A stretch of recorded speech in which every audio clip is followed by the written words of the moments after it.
memory and art.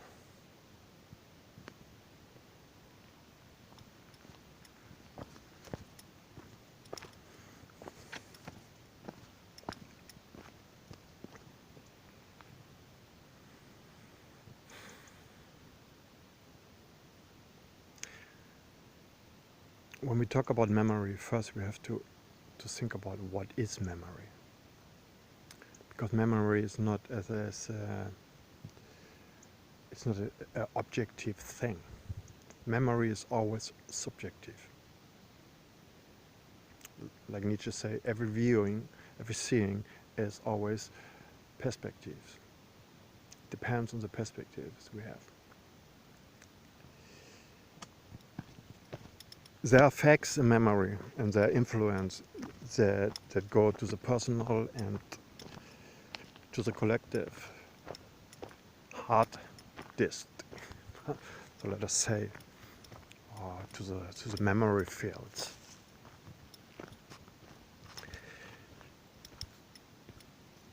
And of course, there was the Second World War, for example, and we know exactly it starts in 1939 and it stops in 1945.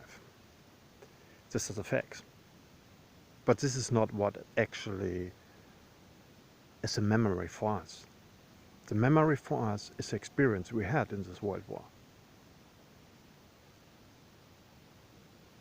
And we always remember in the here and now.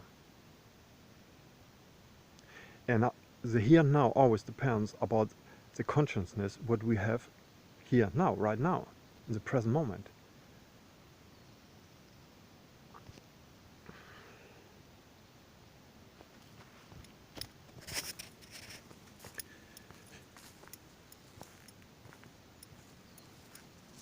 In the brain, when we talk about the functionality where we store or where we create, let us say, the memory, what we remember in the present, are in the same place in the brain where the imagination happens. So we can say we imaginate the memory, the past, and this is always depending on what we are now thinking or feeling.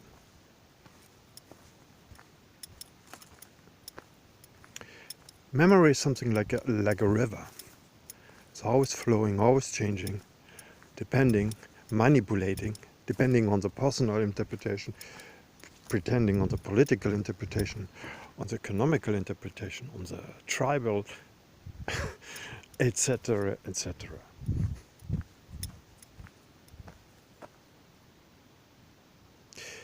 In my point of view, art is losing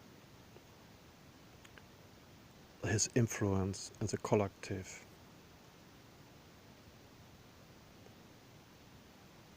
Field of consciousness, therefore also in the memory. In the ancient times, art was a part of the spiritual action, or spiritual action was part of the memory. There was not a separation. It was really interconnected. There was this connectedness between art and the internal being.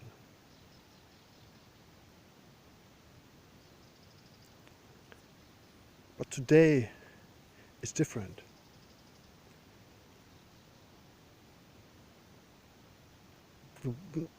We can say, for example, to keep on going with the impact what have art or other events in our lives. Let us see, compare the Second World War with Picasso. Who have more impact on the everyday living?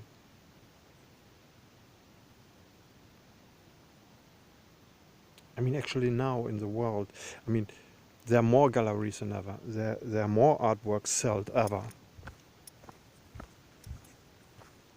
And there are supposed to be more people that have interest in art than ever.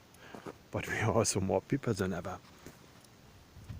And I'm talking about what really the big mass of the people have really interest in art? I don't know, I have my doubt about this. There are really few people that have this deep yearning for art. It's like water for them to drink. For me, for example, I mean, it's like air to breathe. I can't even imagine a world without art. But this is really not reflecting the impact of the collective consciousness in the everyday living.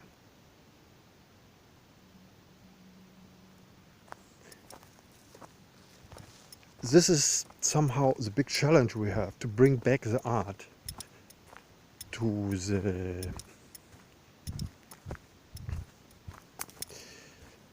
everyday living, to the nature, to ourselves. So it becomes again a part of our everyday living, but not in the sense of the ancient times there where priests are doing or the artwork or were only in together with ceremonies or stuff like this. No, more in the sense of it becomes natural to be creative and to express yourself in a unique way and to find your own answers for the search for yourself.